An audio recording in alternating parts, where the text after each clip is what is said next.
Pymes, Perú.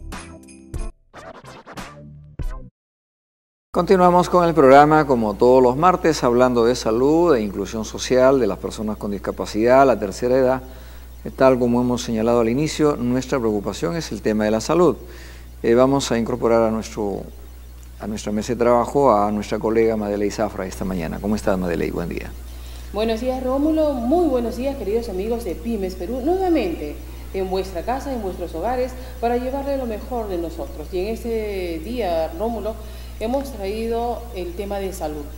Y en ese tema de salud vamos a hablar sobre la violencia familiar. Para ello te permito que puedas presentar a nuestro gran invitado que tenemos el día de hoy.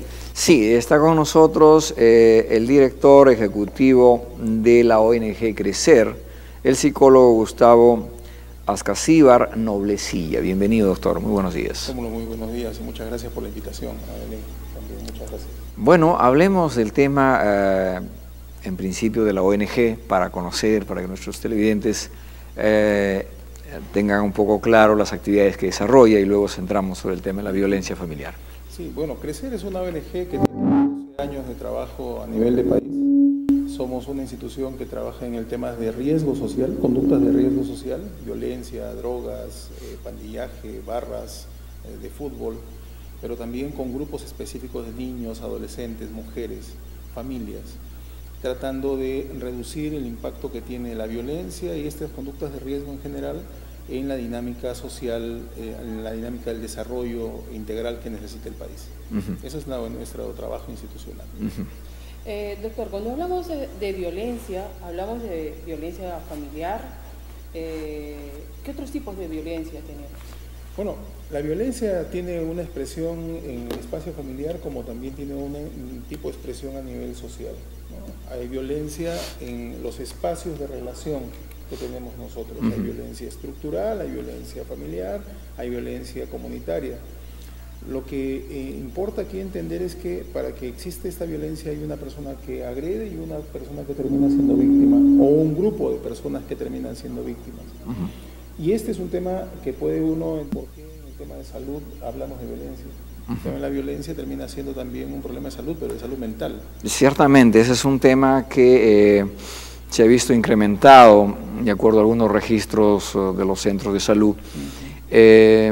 Pero partiremos por el tema de la violencia familiar, porque creo que es el centro de donde realmente o puede corregirse o puede empeorar y luego se ve el reflejo en la sociedad, en el entorno, ¿no? Efectivamente, Rómulo. Ahí hay un tema que es central. La violencia familiar ocurre de puertas hacia adentro, en el espacio íntimo de la familia, en el espacio de relación, se supone, de construcción de los lazos más importantes de relación entre padres e hijos, hombre y mujer. Y ahí tenemos una gran dificultad, que lo que ocurre puertas adentro poco se denuncia y poco se conoce a nivel de instituciones que deben velar por la seguridad y la protección de las personas y las familias. Entonces, comentaba antes del programa que por cada caso que llega a los centros de emergencia mujer o a las comisarías referidas a violencia familiar, por lo menos hay 10 casos más que no se denuncian. La mayor parte de las personas que son víctimas de la violencia en la familia son las mujeres. Y en segundo lugar, los niños y niñas, que son víctimas de una violencia que además tiene un escalonamiento. Y ese escalonamiento pasa por padre y madre que discuten, padre y madre que se agreden mutuamente física o psicológicamente, y violencia que luego va bajando hacia los hijos. Hay una gráfica donde termina hasta la mascota siendo víctima de la violencia que ocurre dentro de la casa. O sea, padre que agrede a la madre, madre que agrede a los hijos, hijos que agreden a la mascota, ¿no? ¿Y de qué manera podríamos intervenir? Y lo otro es si usted tiene ya un porcentaje. Tenemos un porcentaje, la vez pasada había leído, según las encuestas, que casi el 80% de mujeres maltratadas, golpeadas, regresan nuevamente con sus parejas. Sí, ese es un dato que es crudo y es real. Las parejas que agreden o sea, los varones que agreden a mujeres terminan estableciendo una relación de chantaje emocional y luego de dependencia con esas personas. De manera que luego el tema económico de la casa, el tema de cómo se solventa la crianza de los niños, termina siendo el punto por el cual luego yo fuerzo a la persona a que vuelva conmigo. Esa es una manera. La otra manera es el nivel de relación de dependencia emocional que establece con el agresor. Y la dependencia con el agresor es muy fuerte. La persona que puede haber recibido muchos golpes, mucho maltrato psicológico y que termina luego volviendo por una promesa de cambio que no es real, porque uno sabe que la siguiente oportunidad volverá a haber y se convierte en un ciclo. Es un ciclo de violencia, ¿no? Donde siempre hay una meseta de tranquilidad, un nivel de tensión, un momento de agresión, después de la agresión eventualmente una separación y luego nuevamente la distensión, el reencuentro con el tema sexual es muy fuerte, muy importante y la reconstrucción de esa meseta de tranquilidad nuevamente. Ese es un ciclo perverso, porque en ese escenario la persona, en este caso principalmente las mujeres, terminan siendo las más vulnerables, las que más dependen del varón, que además las ha sometido emocionalmente, haciéndolas sentir que no valen nada, que sin ellos, sin la pareja, no son lo suficientemente capaces de llevar una vida económicamente productiva o socialmente adecuada y rentable en términos de la relación. Y en esos momentos nosotros queremos llegar a las familias, y en estas familias que nos están escuchando queremos saber cómo podemos cambiar. La base para que no haya un escenario violento continuo y constante es que cambiemos el esquema de la comunicación agresiva y de una comunicación indirecta a una comunicación muy asertiva. Pero esto pasa un poco llevando al tema ya de la educación. Sí, claro. Una persona informada, medianamente instruida, digamos, con una evolución de adquirir conocimientos, creo que va a ser la mejor herramienta. Sí, y sin embargo, allí habría que agregar que la educación tiene también un componente de desarrollo personal que pasa porque se pueda tener como una base, un sustento principal, el desarrollo de una habilidad básica es la comunicación asertiva. Habilidades sociales básicas, controlar emociones, saber manejar la ira, contener las emociones negativas, saber hacer la pausa. Y esa es una parte que la escuela no necesariamente le brinda a uno. Y la educación superior tampoco se la brinda a uno. Esa es parte de un desarrollo personal con un fuerte componente de desarrollo de habilidades. Ahora, pero ahí está muy ligado al tema también de culturas. También. Porque podríamos mirar ciertas comunidades, ciertas zonas del país donde las reacciones pueden ser mucho más violentas que otras. Sí, y sin embargo la estadística dice que la violencia familiar es más constante en zona urbana que en rural. Por la migración. Por la migración también claro. Puede explicarlo. Y sin embargo en el espacio rural o urbano rural, lo que más uno puede encontrar en expresión de violencia son expresiones de violencia más grupal.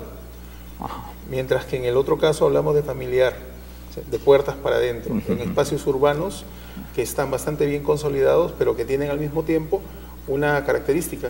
Uno puede discutir a gritos, violentar a las personas dentro y asume que nadie detrás de las puertas y las paredes no pasó lo ha escuchado. No pasó nada. No pasó nada. Bueno, como nosotros estamos el día de hoy, martes, en ese tema de salud, nosotros queremos que nuestras familias que nos están escuchando volver a insistir en ese tema, Rómulo.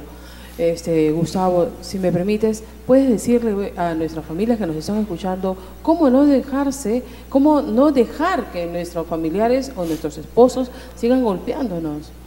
Una primera cosa es que nadie tiene derecho a golpear a otra persona, nadie tiene derecho a agredir a otra persona. Una persona que es víctima de una agresión necesita el apoyo inmediato de las personas que la quieren y que la pueden proteger, pero al mismo tiempo hay un escenario de denuncia y un escenario de orientación y consejería y de asistencia profesional.